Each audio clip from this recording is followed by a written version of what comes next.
భగవద్గీత. ఓం కృష్ణం వందే జగద్గురు. ఓం నమో నారాయణాయ. శ్రీకృష్ణుడు అర్జునుడితో ఇలా అంటాడు: ఆత్మ ఎట్టి ఆయుధముల చేతను ముక్కలుగా ఖండింపబడదు, అగ్నిచే దహింపబడదు, నీటిచే తడపబడదు, వాయువుచే ఎండింపబడదు.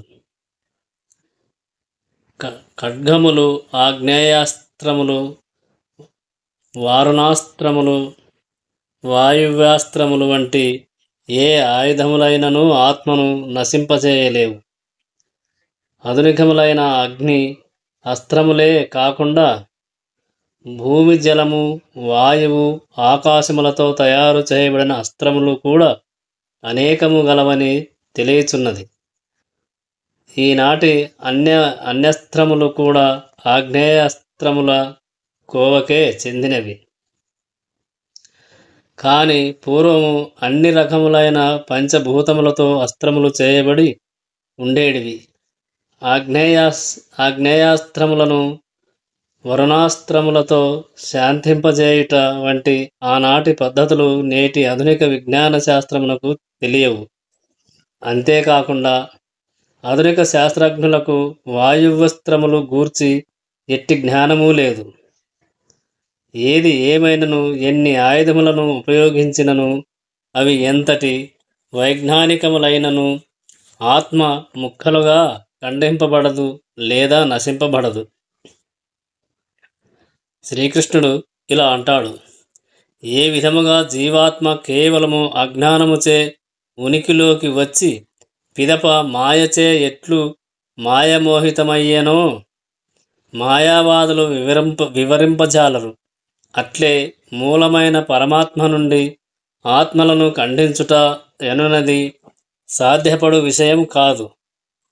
వాస్తవమునకు జీవాత్మలు పరమాత్ముని నుండి నిత్యముగా విడివడి ఉండేడి అంశలు, నిత్యముగా సనాతనముగా విడివడి ఉండేడి అంశములైనందునే ఆత్మలు మాయచే ఆవరింపబడుటకు అవకాశమున్నది. అగ్నికణములు అగ్ని గుణమునే కలిగియున్నను, అగ్ని నుండి విడివడినంతనే చల్లారిపోవు స్వభావమును కలిగియున్నట్లు భగవానుని సహచర్యము నుండి ఆ విధముగా ఆత్మలు విడివడగలవు. జీవులు శ్రీకృష్ణ భగవానుని నుండి విడివడియున్న అంశాలుగా భిన్నాంశములుగా వరాహ పురాణం నందు వర్ణింపబడినది. భగవద్గీతను అనుసరించి కూడా అవి శాశ్వతముగా అట్లే నిలిచియుండును. కనుకనే మాయ నుండి విముక్తిని పొందినప్పుడు కూడా జీవుడు తన వ్యక్తిగత ఉనికిని కలిగియేయుండును. ఈ విషయమే అర్జునునకు భగవానుడు చేసిన ఉపదేశము ద్వారా విదితమగుచున్నది. శ్రీకృష్ణుని ద్వారా గ్రహించిన జ్ఞానము చేత అర్జునుడు ముక్తుడయ్యేను, అంతేకాని అతడు శ్రీకృష్ణునితో ఎన్నడూనూ ఏకము కాలేదు. జీవాత్మ ఛేదించుటకు వీలులేనిది.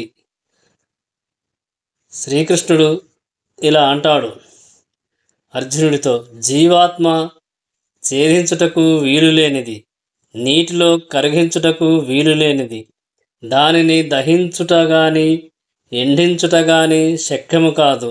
అది నిత్యము, సర్వవ్యాపకము, మార్పురహితము, అచలమును, సనాతనమును అయ్యున్నది. జీవాత్మ యొక్క ఈ లక్షణములన్నీయు దానిని పరమాత్ముని శాశ్వతమైన అంశగా నిరూపించుచున్నవి. అది ఎట్టి మార్పు లేకుండా తన అనురూపములనే శాశ్వతముగా నిలిచియుండును. జీవాత్మ పరమాత్మతో ఐక్యము నొందుట అనున్నది ఆత్మ విషయమున ఊహింపరానిదైనందున అద్వైత సిద్ధాంతమును అన్వయించుట కుదరదు.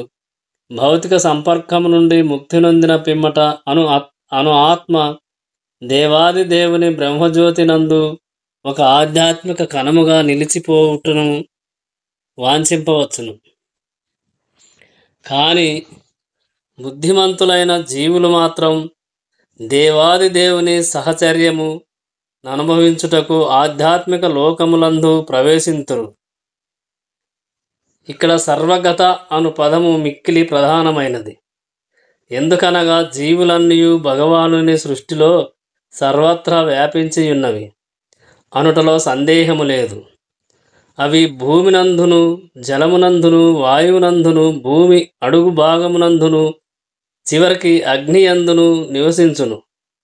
జీవాత్మ అగ్నిచే దహింపబడదను విషయము ఇక్కడ స్పష్టముగా తెలుపబడినందున అగ్నియందు జీవులు దగ్ధమైపోవుదురనేది అభిప్రాయమును నిరాకరించవచ్చును.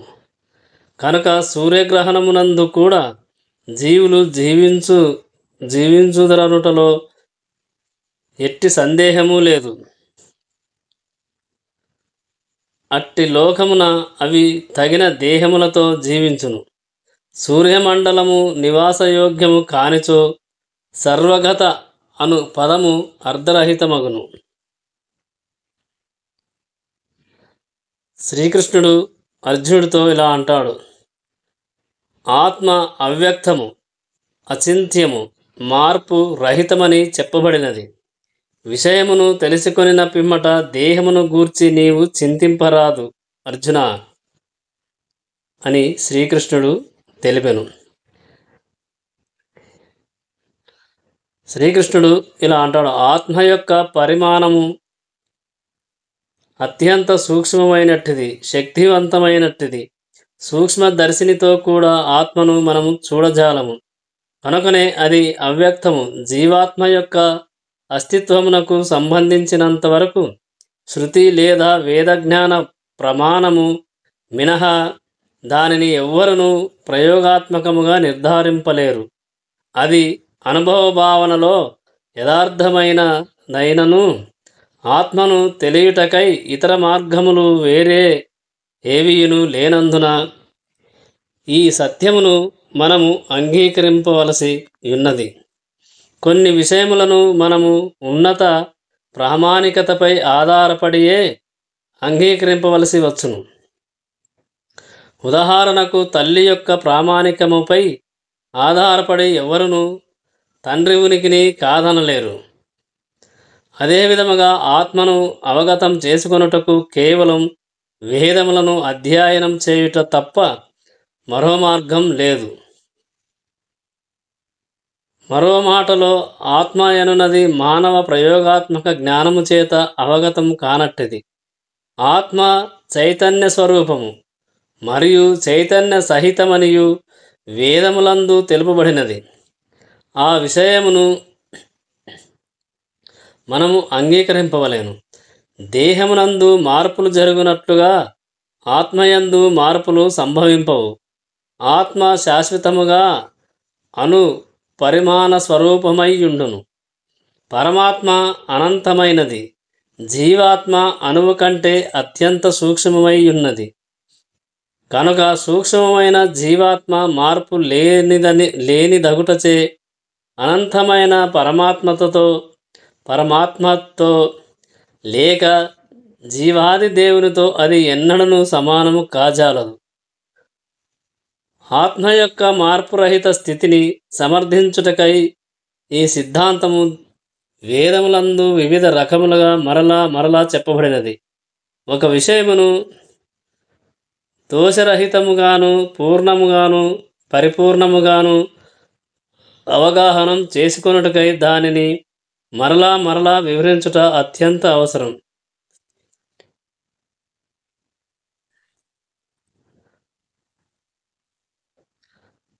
శ్రీకృష్ణుడు ఇలా అంటాడు అర్జునుడితో: ఓ మహాబాహు, ఒకవేళ నీవి ఆత్మ లేక జీవలక్షణములు ఆత్మ ఎల్లప్పుడూ జనించుచు మరణించునని భావించినను దుఃఖించుటకు ఎట్టి కారణము లేదు.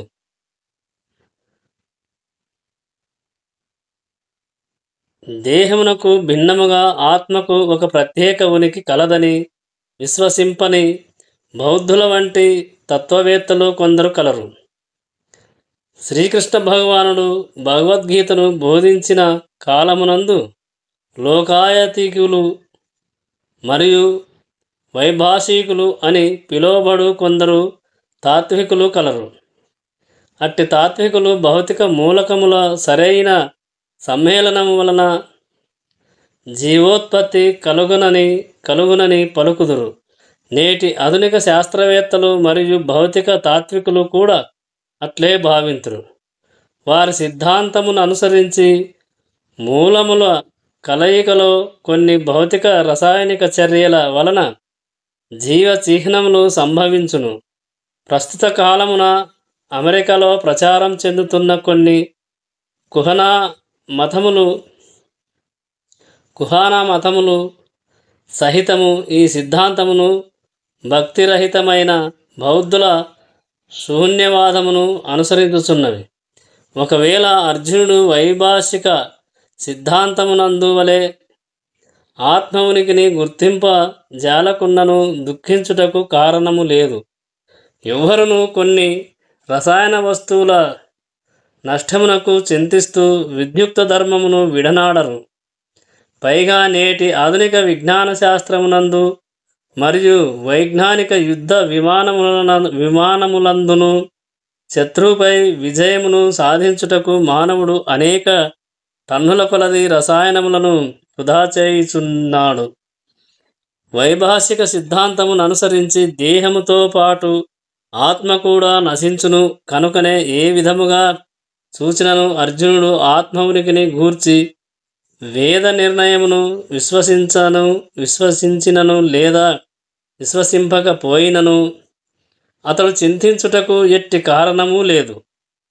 ఈ సిద్ధాంతమును అనుసరించి ప్రతి క్షణము భౌతిక వస్తువుల నుండి అనేక జీవుల ఉత్పత్తి యగుచు వానిలో అనేకం ప్రతి క్షణం నశించుట చేతను అట్టి సంఘటనల విషయమును చింతింపనవసరం లేదు. కనుకనే ఆత్మకు పునర్జన్మ లేనిచో పితామహుడు మరియు గురువులను సంహరించుట చేత పాప ఫలితములు కలుగునని అర్జునుడు భయము నొందనవసరము లేదు.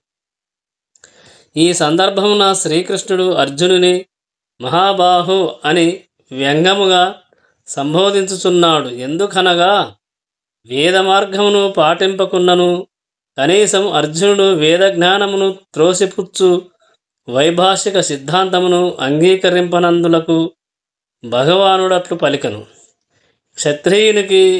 క్షత్రియునిగా అర్జునుడు వైదిక సంస్కృతికి చెందినవాడు. కనుకనే ఆ సంస్కృతి అతనిని ఆ సిద్ధాంతములను అనుసరించువానిగా చేసినది. శ్రీకృష్ణుడు అర్జునుడితో ఇలా అంటాడు. అర్జునునకు ఇలా ఉపదేశించను. పుట్టినవానికి మరణము తప్పదు. మరణం పిదప జన్మము తప్పదు. అందుచే పరిహరించుటకు వీలులేని నీ విద్యుక్త ధర్మ నిర్వహణమునందు నీవు దుఃఖింపరాదు. శ్రీకృష్ణుడు ఇలా అంటాడు. జీవితమునందలి కర్మఫల ననుసరించి ఎవ్వరైనను తిరిగి జన్మింపవలసి యున్నది. నిర్ణీత కాల కార్యములు ముగిసిన పిమ్మట మరణించి మరొక జన్మ నొందవలసి యుండును. ఈ విధముగా జనన మరణ చక్రమును మానవుడు ముక్తి యనునది లేకుండా సంచరించుచున్నాడు. ఇట్టి జనన మరణ చక్రము అనవసర హత్యలు, జంతుహింస, యుద్ధము వంటి వానిని సమర్థింపదు. కానీ అదే సమయమున మానవ సంఘములలో శాంతి భద్రతలను నెలకొల్పుటకై అట్టి హింసాయుతమైన యుద్ధములు అనివార్యం అంశములు కాగలవు. శ్రీకృష్ణ భగవానుని సంకల్పమగుటచే కురుక్షేత్ర సంగ్రామము అనివార్యమై యుండెను. అంతేకాకుండా ధర్మము కొరకై యుద్ధము చేయుట క్షత్రియుల విద్యుక్త ధర్మము. తాను స్వధర్మమును నిర్వర్తించుచున్నప్పుడు అర్జునుడు ఎందుకు తన బంధువుల మరణమును గూర్చి చింతింపవలెను లేదా భయపడవలెను? క్షత్రియ ధర్మమును త్యజించినచో తాను భయపడుచున్న పాపఫలములను అనుభవింపవలసి వచ్చును. అంతేకాకుండా స్వధర్మమైన యుద్ధమును విడనాడుట ద్వారా ఎన్నడను తన బంధువుల మరణమును ఆపలేడు. అధర్మ మార్గమును ఎంచుకొనుట చేత అతడు పతనము నొందవలసి వచ్చునని శ్రీకృష్ణుడు అర్జునుడికి ఉపదేశించెను. శ్రీకృష్ణుడు ఇలా అంటాడు: సృజింపబడిన జీవులందరూ ఆదిలో అవ్యక్తములై మధ్యలో వ్యక్తములగుచున్నవి. నశించిన పిమ్మట తిరిగి అవ్యక్తములగును. అట్టి ఎడ దుఃఖించుటకు కారణమేమీ కలదు. శ్రీకృష్ణుడు ఇలా అంటాడు: ఆత్మ ఉనికిని విశ్వసించువారు మరియు విశ్వసింపని వారు అని 2 రకములు తత్వవేత్తలు గలరు. వీరిలో ఎవరిని అనుసరించినను దుఃఖించుటకు ఎట్టి కారణము లేదు. వేద విజ్ఞానమును అనుసరించి ఆత్మ ఉనికి యందు విశ్వాసము లేని వారు నాస్తికులుగా పిలువబడుదురు. వాదము కొరకు ఈ నాస్తిక వాదమును మనం అంగీకరించినను దుఃఖమునకు ఎట్టి కారణము లేదు.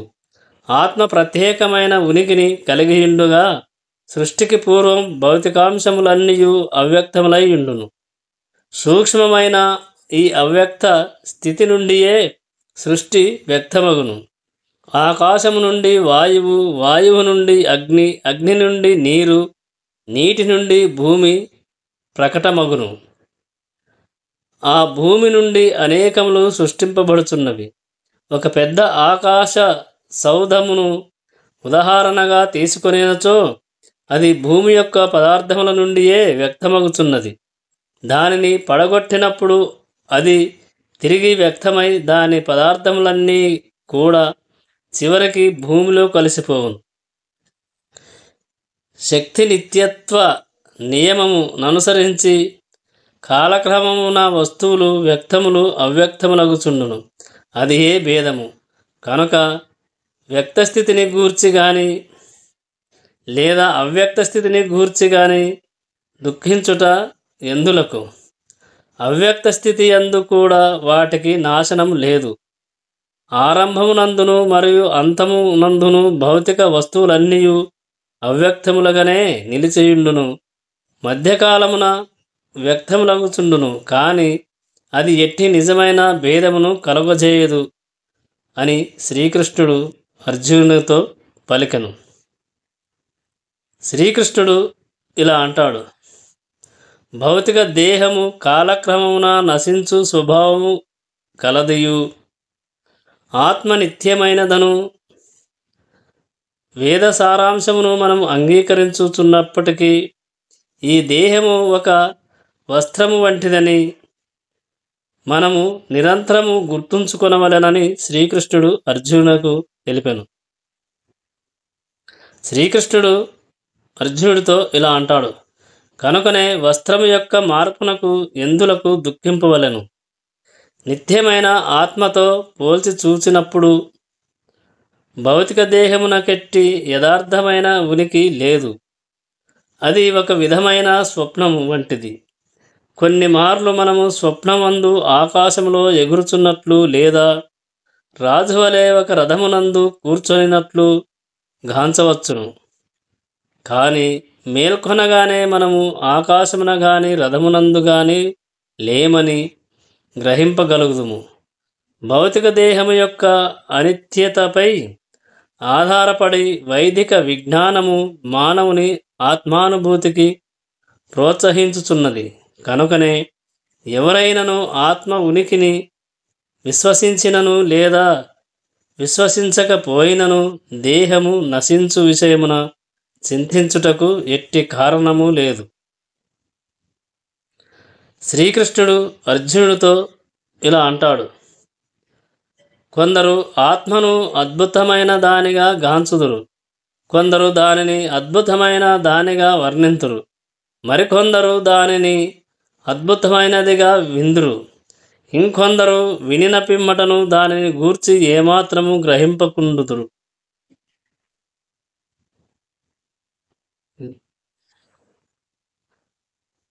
అధికముగా ఆధారపడి ఉండటం వలన సిద్ధాంతములపైననే అధికముగా ఆధారపడి ఉండుట వలన గోచరించుట ఆశ్చర్యమును కలిగింపదు. అధిక పరిమాణ దేహము గల జంతువునందు మరియు విస్తృతమైన మర్రి వృక్షపు ఆకారమునందే కాకుండా ఒక అంగుళ మాత్ర ప్రదేశమున కూడా కోట్లాది సంఖ్యలో ఇమిడియుండు సూక్ష్మజీవుల యందును ఆత్మ కలదనేది యథార్థ విషయము ఎంతో అద్భుతమైనది. అల్పజ్ఞులు మరియు శ్రద్ధారహితులను ఇట్టి ఆత్మ యొక్క అద్భుతములను గ్రహింపకున్నారు. విశ్వమునందు తొలి జీవి అయిన బ్రహ్మదేవునకు కూడా జ్ఞానము ప్రసాదించిన పరమ ప్రామాణికుడు పరమాచార్యుడైన శ్రీకృష్ణ భగవానుడే స్వయముగా ఉపదేశించినను వారు ఆ విషయమును గ్రహింపజాలరు. కేవలం భౌతిక భావనే కలిగియుండుట వలన ఎట్లు అనుపరిమాణ ఆత్మ అతి పెద్దదిగా మరియు అంత చిన్నదిగా కాగలుగన్నదో ఈ యుగపు జనులు ఊహింపజాలరు. కనుకనే వారు ఆత్మను నిర్మాణ రీత్యా లేదా వర్ణరీత్యా అద్భుతమైనదిగా భావించుదురు.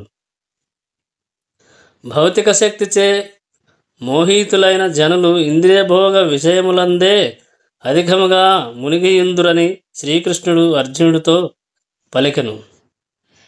శ్రీకృష్ణుడు ఇలా అంటాడు: ఆత్మానుభూతిని పొందకున్నచో జీవన సంఘర్షణలో కర్మలన్నీయును అంత్యమున ఓటమినే కలుగజేయుననుట వాస్తవమైనను వారు దాని కొరకై సమయమును కేటాయింపరు. ప్రతి ఒక్కరూ ఆత్మను గూర్చి తెలుసుకొని తద్వారా భౌతిక క్లేశములకు పరిష్కారము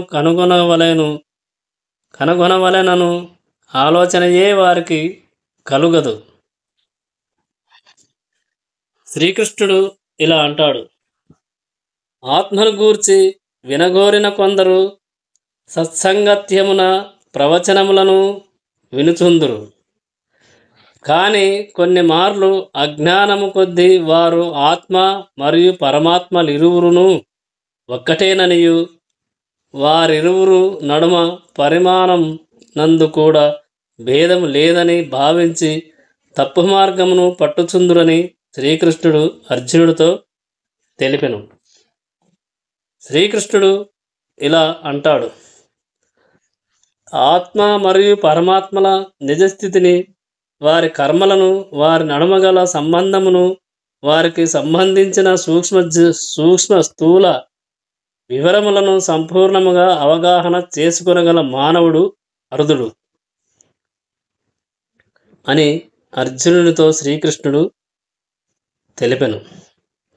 శ్రీకృష్ణుడు అర్జునుడితో ఇలా అంటాడు: ఇది ఇట్లుండగా ఆత్మజ్ఞానము నుండి సంపూర్ణ లాభమును పొంది ఆత్మ యొక్క స్థితిని వివిధ కోణముల ద్వారా వివరింపగలిగిన మహాత్ముడు మరింత మిక్కిలి అరుదుడు అని శ్రీకృష్ణుడు అర్జునునకు ఉపదేశించెను. శ్రీకృష్ణుడు ఇలా అంటాడు: కానీ ఏదో ఒక విధముగా ఈ ఆత్మానుభూతిని గూర్చిన విషయమును మానవుడు అవగతం చేసుకొనినచో జీవితము పరిపూర్ణము కాగలదని శ్రీకృష్ణ భగవానుడు అర్జునునకు ఉపదేశించెను. ఇతర సిద్ధాంతములచే మార్గము తప్పకుండా పరమ ప్రామాణికుడైన శ్రీకృష్ణ భగవానుడు పలికిన గీతావాక్యములను యథాతథముగా అంగీకరించుటయే ఆత్మను గూర్చిన అవగాహనకు గల అత్యంత సరళమైన మార్గము. కానీ శ్రీకృష్ణ భగవానుని దేవాది దేవునిగా అంగీకరించుటకు ముందు మానవుడు ఈ జన్మయందు కానీ లేదా పూర్వజన్మమునందు కానీ అధికమైన తపస్సు మరియు త్యాగము చేసి ఉండవలెను. శుద్ధ భక్తుని అవ్యాజ కృప చేతనే శ్రీకృష్ణుడు యథాతథముగా అవగతమగును. దానికి మరి ఒక మార్గం లేదు. శ్రీకృష్ణుడు ఇలా అంటాడు: ఓ భరతవంశీయుడా, దేహమునందు నివసించు దేహి ఎన్నడను చంపబడదు. కావున ఏ జీవిని గూర్చియు నీవు దుఃఖింపనవసరం లేదు అని శ్రీకృష్ణుడు అర్జునునకు తెలిపెను. శ్రీకృష్ణుడు ఇలా అంటాడు, మార్పు లేని ఆత్మను గూర్చి బోధించు భాగమును ఇప్పుడు శ్రీకృష్ణ భగవానుడు ముగించుచున్నాడు. అనైశ్వర్యమైన ఆత్మను గూర్చి అనేక విధములుగా వర్ణించుచు ఆత్మ నిత్యమైనదనియు దేహము తాత్కాలికమైనదనియు భగవానుడు నిరూపించను. కనుక పితామహుడైన భీష్ముడు మరియు గురువు అయినట్టి ద్రోణుడు యుద్ధమున మరణింతురని భయముతో క్షత్రియుడైన అర్జునుడు యుద్ధమును విడవరాదు. శ్రీకృష్ణుని ప్రామాణికతపై ఆధారపడి దేహమునకు అన్యముగా ఆత్మ కలదని ప్రతి ఒక్కరూ విశ్వసింపవలెను. ఆత్మయనున్నది లేనే లేదనియు లేదా రసాయన వస్తువుల పరస్పర కలయికతో ఏర్పడు ఒకానొక స్థితిలో జీవము పుట్టుననియు భావింపరాదు. ఆత్మ నిత్యమైనను హింసను ఎన్నడూనూ ప్రోత్సహింపరాదు. కానీ యుద్ధ సమయమున దాని నిజమైన అవసరము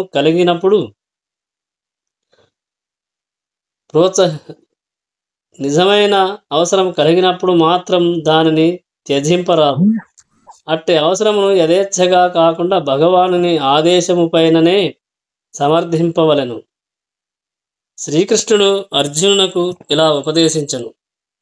క్షత్రియునుగా నీ స్వధర్మము ననుసరించి ధర్మానుగుణమైన యుద్ధము చేయుట కంటెను మేలైనది మరి ఒకటి లేదని నీవు గ్రహింపవలెను. అందుచే నీవీ విషయమును సంశయింపవనవసరము లేదని శ్రీకృష్ణుడు అర్జునునకు తెలిపెను.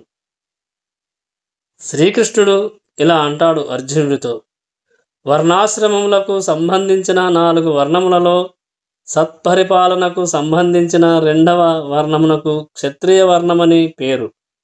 క్షత్ అనగా హాని నుండి రక్షించువాడు కనుక క్షత్రియుడని పిలువబడెను.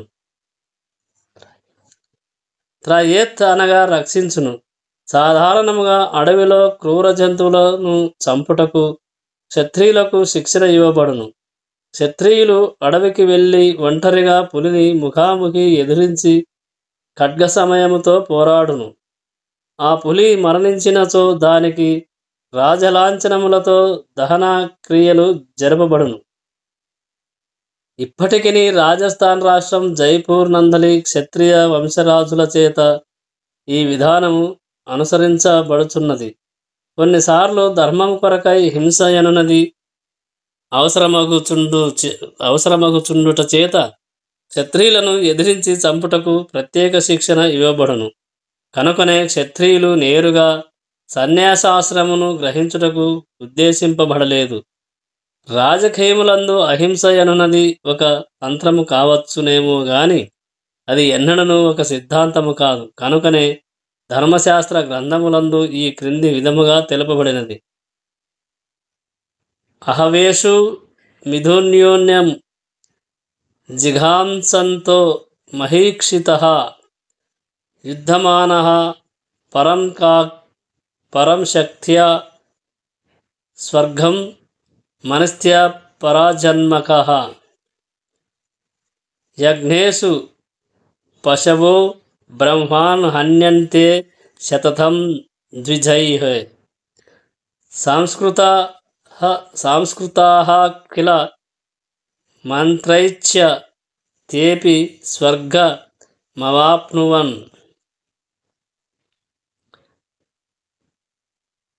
శ్రీకృష్ణుడు ఇలా పలికెను, యాగాగ్నిలో పశువులను ఘోరము చేయుట ద్వారా బ్రాహ్మణులు స్వర్గలోకములను పొందునట్లు శత్రురాజులతో యుద్ధరంగమును పోరాడుతూ మరణించినట్టి రాజు లేదా క్షత్రియుడు స్వర్గలోకములను పొందుటకు అర్హుడగును. కనుక ధర్మము కొరకై యుద్ధరంగమున చంపుట మరియు యాగాగ్నిలో పశువులను హోమము చేయుట ఏమాత్రము హింసాయుత కార్యక్రమములుగా భావింపబడవు. ఎందుకనగా ధర్మసూత్రముల వలన ప్రతి ఒక్కరికి లాభమే కలుగగలదు. ఒక దేహము నుండి మరొక దేహమును పొందుట అను పరిణామ పద్ధతి లేకుండగానే యజ్ఞమునందు వధింపబడిన జంతువు వెంటనే ఉత్తమమైన మానవ జన్మను నేరుగా పొందును. అట్లే యజ్ఞములు అనుసరించు బ్రాహ్మణులు స్వర్గలోకములను పొందునట్లుగా యుద్ధమునందు మరణించిన క్షత్రియులు కూడా స్వర్గలోకములను పొందుదురు. స్వధర్మము రెండు రకములు. ముక్తిని పొందనంత వరకు మానవుడు తాను పొందినట్టి ప్రత్యేక దేహమునకు అనుగుణమైన ధర్మసూత్రములను అనుసరించి ముక్తిని పొందుట కొరకే విద్యుక్త ధర్మములను నిర్వర్తింపవలెను. శ్రీకృష్ణుడు ఇలా అంటాడు: ముక్తిని పొందిన పిమ్మట స్వధర్మము దేహాత్మబుద్ధికి సంబంధించినది కాకుండా ఆధ్యాత్మికము కాగలదు. దేహాత్మబుద్ధిని కలిగి ఉన్నంతకాలం బ్రాహ్మణులకు మరియు క్షత్రియులకు ప్రత్యేకమైన స్వధర్మములు కలవు.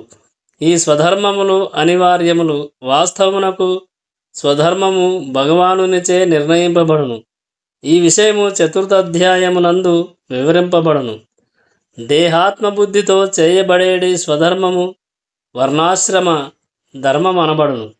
ఇది మానవుని ఆధ్యాత్మిక అవగాహనకు సోపానము వంటిది. శ్రీకృష్ణుడు ఇలా అంటాడు: వర్ణాశ్రమ ధర్మ నిర్వహణయందు గుణములను అనుసరించి ఉన్నట్టి ప్రత్యేక ధర్మములు మానవ నాగరికత ఆరంభమగును. ఉత్తమ ప్రమాణాలను అనుసరించి ఏ రంగమునందైనను స్వధర్మమును నిర్వహించినచో అది మానవుని ఉత్తమ జన్మమునకు ఉద్ధరించును. శ్రీకృష్ణుడు అర్జునుడితో ఇలా అంటాడు: ఓ పార్థ, స్వర్గద్వారములను తెరుచునటువంటి యుద్ధ అవకాశమును కొరకనే ఆ ప్రయత్నముగా పొందునటువంటి క్షత్రియులు సౌఖ్యవంతులు. శ్రీకృష్ణుడు ఈ విధముగా పలికెను: ఈ యుద్ధమునందు నాకేమియు శుభము కనిపించుటలేదు. ఇది శాశ్వత నరక వాస స్థితినే కలిగించును అని పలుకుచున్న అర్జునుని నైజమును జగద్గురువుగా శ్రీకృష్ణ భగవానుడు ఖండించుచున్నాడు. కేవలము అజ్ఞానము చేతనే అర్జునుడు అట్లు పలుకుచుండెడు. అతడు తన స్వధర్మ నిర్వహణమునందు అహింసను పాటింపదలచెను. క్షత్రియుడు యుద్ధరంగమున నిలిచి అహింసను పాటింపదలచుట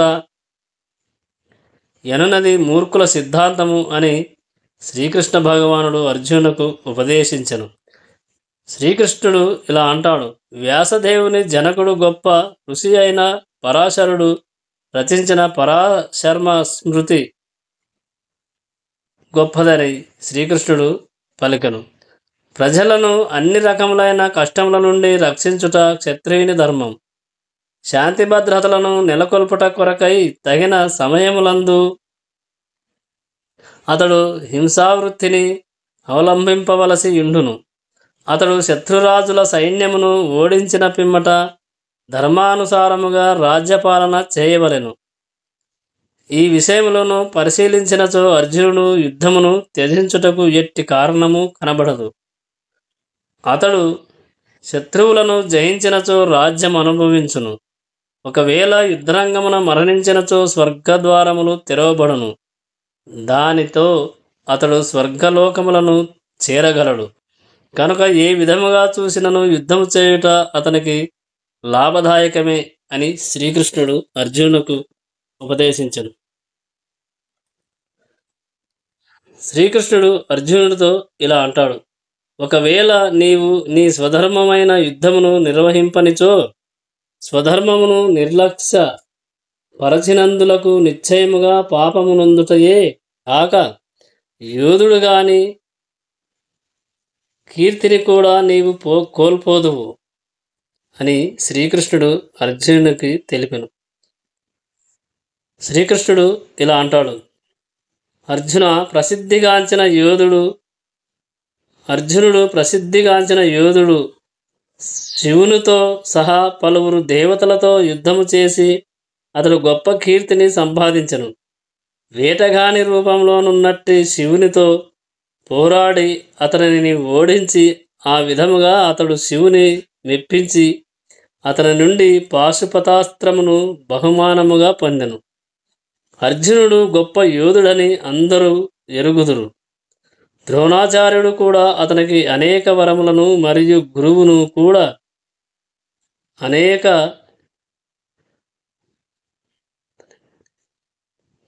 గురువును కూడా వధింపగల శక్తివంతమైన ప్రత్యేక ఆయుధమును అతనికి ప్రసాదించెను. ఈ విధముగా అర్జునుడు పలువురు పెద్దల నుండి యుద్ధమునకు కావలసిన అర్హతలను సాధించెను. ఈ విధముగా స్వర్గాధిపతి మరియు జనకుడైన ఇంద్రుని నుండి అతడు వరములను పొందెను. కానీ ఇప్పుడు అతడు యుద్ధమును త్యజించినచో అతడు క్షత్రియునిగా తన ధర్మమును నిర్లక్ష్యపరచుటయే కాకుండా యుద్ధము నుండి విరమించుట ద్వారా అతడు నరకమును పొందునని శ్రీకృష్ణుడు తెలిపెను. శ్రీకృష్ణుడు ఇలా అంటాడు అర్జునునితో, జనులు నీ అపకీర్తిని ఎల్లప్పుడూ చెప్పుకుందురు. గౌరవము గలవానికి అపకీర్తి అనున్నది మరణము కంటెను దారుణమైనది. అర్జునుని యుద్ధ విముఖతను గూర్చి శ్రీకృష్ణ భగవానుడు బోధకునిగా మరియు మిత్రునిగా తన తుది తీర్పును ఈ విధముగా తెలుపుచున్నాడు. ఓ అర్జున, యుద్ధమును ఆరంభించుటకు మునుపే నీవు యుద్ధరంగమును వీడినచో జనులు నిన్ను పిరికివాడందురు. ఒకవేళ జనులు నిన్ను నిందించినను రణరంగము నుండి పారిపోవుట చేత ప్రాణములను దక్కించుకోవచ్చునని భావించుట కంటెను నీవు యుద్ధమున మరణించుటయే ఉత్తమమని నా అభిప్రాయమని శ్రీకృష్ణుడు అర్జునునకు తెలిపెను. శ్రీకృష్ణుడు అర్జునుడితో ఇలా అంటాడు, గౌరవము గల నీ వంటి వానికి అపకీర్తి అనున్నది మరణము కంటెను దారుణమైనది. కనుక ప్రాణభీతితో నీవు యుద్ధము నుండి పారిపోరాదు. యుద్ధమున మరణించుటయే ఉత్తమము. అది నా స్నేహమును దుర్వినియోగపరచుట నుండి మరియు సంఘమునందు గౌరవమును కోల్పోయి అపకీర్తిని పొందుట నుండి నిన్ను కాపాడును అని శ్రీకృష్ణుడు అర్జునుడికి ఉపదేశించను. కనుకనే అర్జునుడు యుద్ధరంగమును వీడిపోవుట కంటెను దాని యందు మరణించుటయే ఉత్తమమని భగవానుని తుది తీర్పు. శ్రీకృష్ణుడు అర్జునుడితో ఇలా అంటాడు, నీ పేరు ప్రతిష్టల ఎడ గొప్ప గౌరవమును కలిగియున్న సేనానాయకులు భయము చేతనే యుద్ధరంగమును నీవు విడిచితివని భావించి నిన్ను చులకన చేయుదురు. శ్రీకృష్ణ భగవానుడు అర్జునునికి తన తుది తీర్పును ఇంకను ఇట్లు కొనసాగించుచున్నాడు.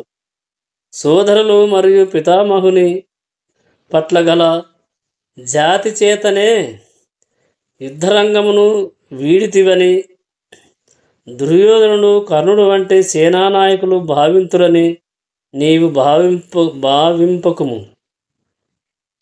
ప్రాణభయము చేతనే నీవు అట్లు పలాయనమైతివని వారు భావించెదరు. దానితో నీ పేరు ప్రతిష్టల గల వారి గొప్ప అభిప్రాయము నశించిపోవును అని శ్రీకృష్ణుడు అర్జునుకు ఉపదేశించును. శ్రీకృష్ణుడు ఇలా అంటాడు అర్జునుడితో, నీ శత్రువులు నిన్ను పలు నిర్ణయ వ్యాఖ్యములతో వర్ణించుచు నీ సామర్థ్యమును నిందింతురు.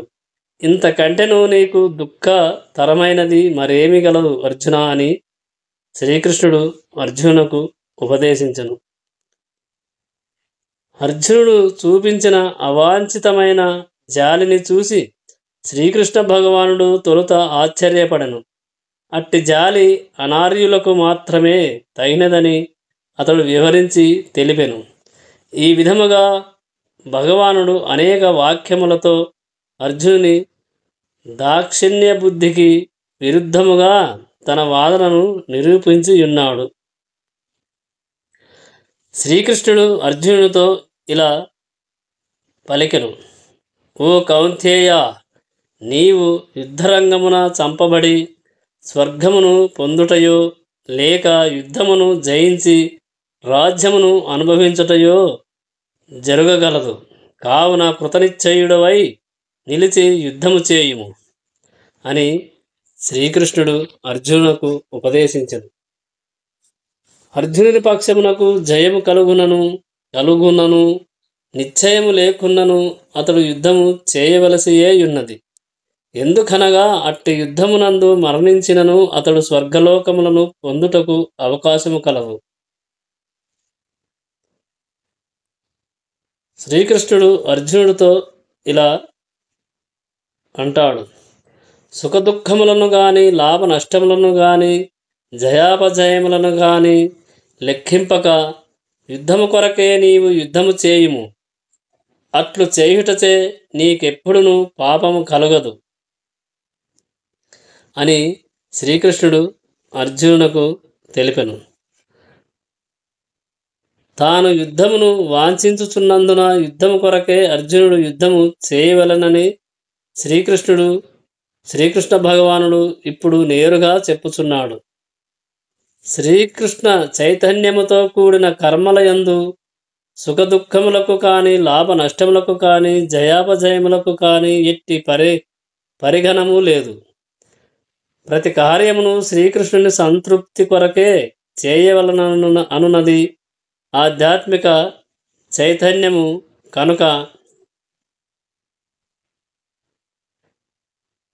కనుకనే అట్టి భౌతిక కర్మల వలన ఎట్టి బంధము కలుగదు.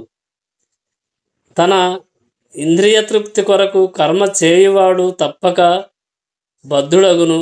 అట్టి కర్మ సాత్వికమైనను లేక రాజసికమైనను వాటిని అనుగుణమైన మంచి లేదా చెడు ఫలములు అతనికి ప్రాప్తించియే తీరును. కానీ కృష్ణ చైతన్యమునందు సంపూర్ణముగా శరణ పొందినవాడు అట్లుగాక ఎవ్వరికిని రుణపడడు మరియు బద్ధుడు కాడు. కానీ సామాన్య కార్యములందు అసక్తుడైన వాడు రుణపడి ఉండును. శ్రీకృష్ణుడు ఇలా అంటాడు: సర్వధర్మములను విడిచి ముకుందుడైన శ్రీకృష్ణునికి సంపూర్ణముగా శరణ పొందినవాడు దేవతలకు గాని ఋషులకు గాని సామాన్య జనులకు గాని బంధువులకు గాని పితృదేవతలకు గాని రుణపడి ఉండడు మరియు వారికి సేవకుడు కాబోడు.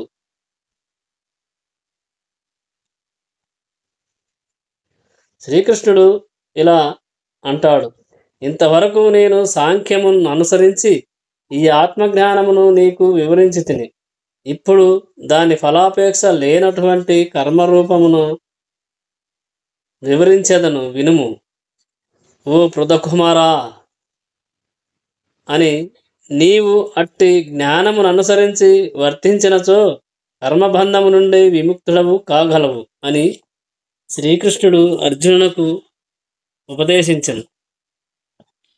శ్రీకృష్ణుడు అర్జునుడితో ఇలా అంటాడు: వైదిక నిఘంటువైన నిరుక్తి ననుసరించి సాంఖ్యము అనగా సంపూర్ణముగా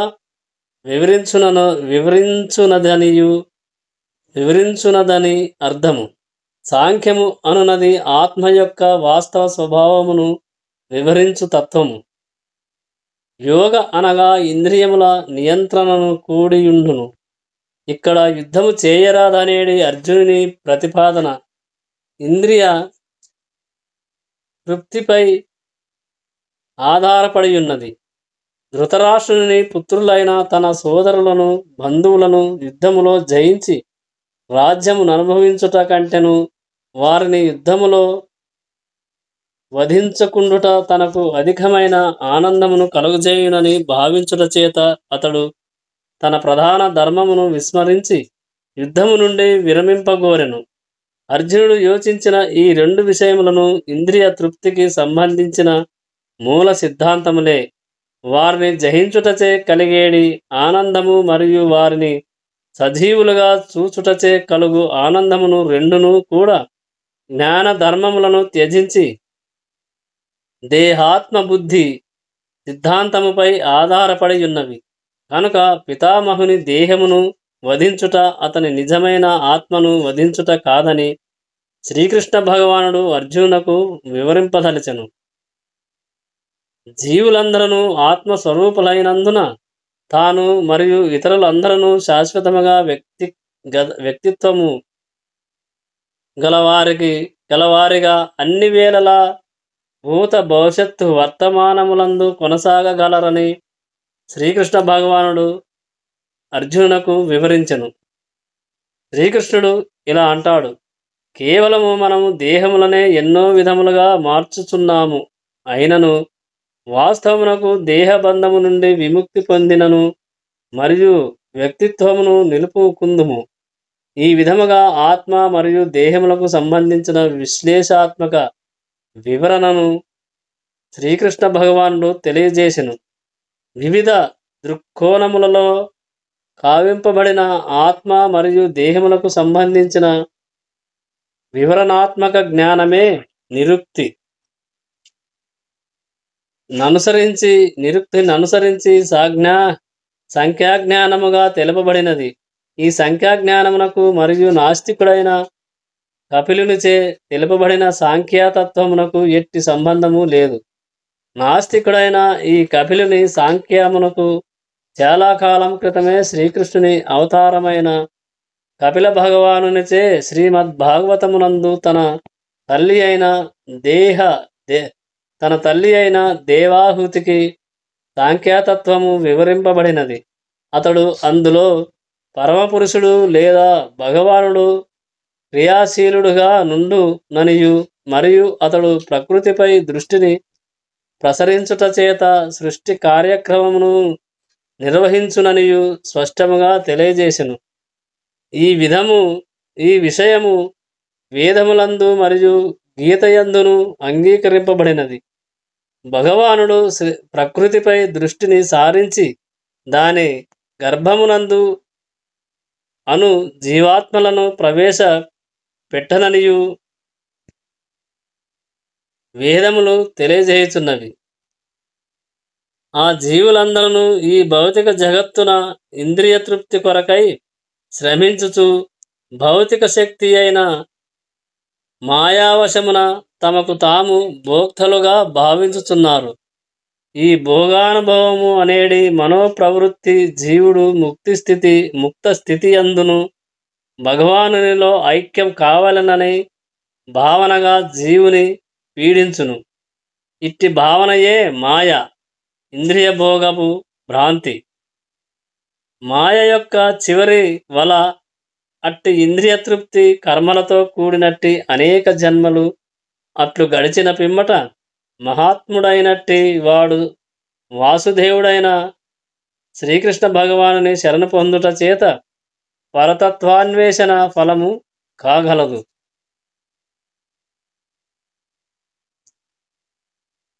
అర్జునుడు ఇదివరకే శ్రీకృష్ణుని శరణు వేడి అతనిని తన ఆధ్యాత్మిక ఆచార్యునిగా అంగీకరించి ఉండెను. శిష్యస్తే హం శాధీమాం త్వం ప్రసన్నం. కనుకనే ఏ విధముగా అర్జునుడు బుద్ధియోగము లేక కర్మయోగము ద్వారా కర్మనునరింపవలెనో భగవానుడు ఇప్పుడు తెలుపబోచున్నాడు. మరో మాటలో శ్రీకృష్ణ భగవానుని ప్రీతి కొరకై భక్తియుక్త సేవా సాధన విధానము బోధించుచున్నాడు. ప్రతి ఒక్కరూ హృదయమునందు పరమాత్మ రూపమున నెలకొనినట్టి భగవానునితో ప్రత్యక్ష సంబంధమును కలిగి ఉండుటయే బుద్ధియోగమని 10వ అధ్యాయపు 10వ శ్లోకమునందు స్పష్టముగా వివరింపబడినది. అట్టి ప్రత్యక్ష సంబంధము భక్తియుక్త సేవ లేకుండా కలుగబోదు. కనుకనే కృష్ణ చైతన్యమున భక్తియుక్త సేవయందు నెలకొనినవాడు శ్రీకృష్ణ భగవానుని ప్రత్యేక కృపచే బుద్ధియోగ స్థితిని వెంటనే పొందగలుగును. కనుక శుద్ధ ప్రేమతో తన భక్తియుక్త సేవ యందు నెలకొనిన వారికే భక్తియోగమును గూర్చిన శుద్ధ జ్ఞానమును ప్రసాదింతునని శ్రీకృష్ణ భగవానుడు భగవద్గీతలోనే చెప్పుచున్నాడు. దానితో భక్తుడు శాశ్వతానందముతో కూడినట్టి భగవద్ధామమును భగవానుని సులభముగా చేరగలడు. బుద్ధియోగమన్నది భగవానుని భక్తియుక్త సేవయే. ఇందులో పేర్కొనబడిన సాంఖ్యమును పదమునకు నాస్తికుడైన కపిలుడు ప్రతిపాదించిన యోగకును ఎట్టి సంబంధమును లేదు. కనుకనే ఇక్కడ తెలుపబడిన సాంఖ్యయోగకును మరియు నాస్తిక సాంఖ్యకును సంబంధము కలదని ఎవ్వరునూ భావింపరాదు. ఆ కాలమున అట్టి తత్వమునకు ఎట్టి ప్రభావము లేకుండెను. అంతేకాకుండా నాస్తికమైన అట్టి తాత్విక కల్పనలను ఎందుకు శ్రీకృష్ణ భగవానుడు ప్రస్తావించుటకు యత్నించును? శ్రీమద్ భాగవతము నందు యథార్థమైన సాంఖ్యతత్వము కపిల భగవానునిచే వర్ణింపబడినది. ఆ సాంఖ్యమునకు కూడా ప్రస్తుతాంశములతో ఎట్టి సంబంధము లేదు.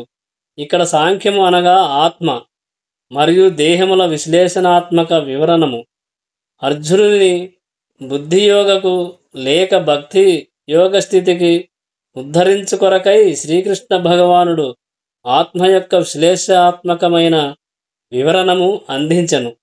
కనుకనే శ్రీకృష్ణ భగవానుడు తెలిపిన సాంఖ్యము మరియు శ్రీమద్ భాగవతమునందు కపిలుడు తెలిపిన సాంఖ్యములు సమానములు మరియు ఒకటే. అవి రెండును భక్తియోగమునే వివరించుచున్నవి. కనుకనే శ్రీకృష్ణ భగవానుడు బుద్ధిహీనులైన వారు మాత్రమే సాంఖ్యయోగము మరియు భక్తియోగముల నడుమ భేదమును కల్పింతురని చెప్పుచున్నాడు శ్రీకృష్ణుడు. ప్రవదంతి పండిత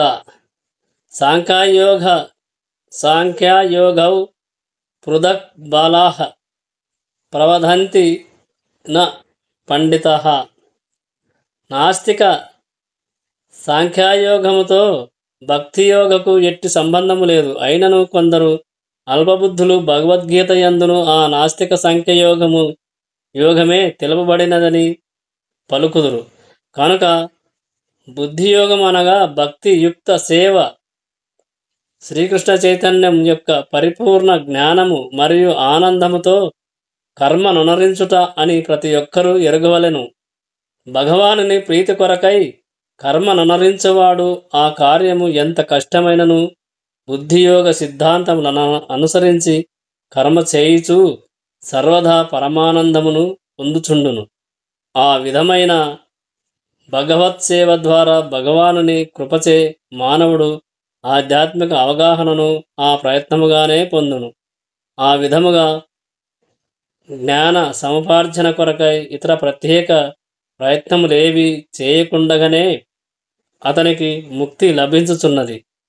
కృష్ణ చైతన్యమునందు కర్మ చేయుటకు మరియు ఫలాపేక్షతో కర్మ చేయుటకును, ముఖ్యముగా తన కుటుంబము కొరకు గాని భౌతిక సుఖము కొరకు గాని చేయబడు కర్మకు గొప్ప భేదము గలదు. కనుకనే బుద్ధియోగము అనగా మనము చేయు కర్మయోగ ఆధ్యాత్మిక గుణమైనదిని భావించవలెను. జై శ్రీరామ్. ఓం కృష్ణం వందే జగద్గురుం. ఓం నమో నారాయణాయ. హరే కృష్ణ కృష్ణ కృష్ణ హరే హరే, హరే రామ రామ రామ హరే హరే. జై శ్రీకృష్ణ. జై శ్రీరామ్.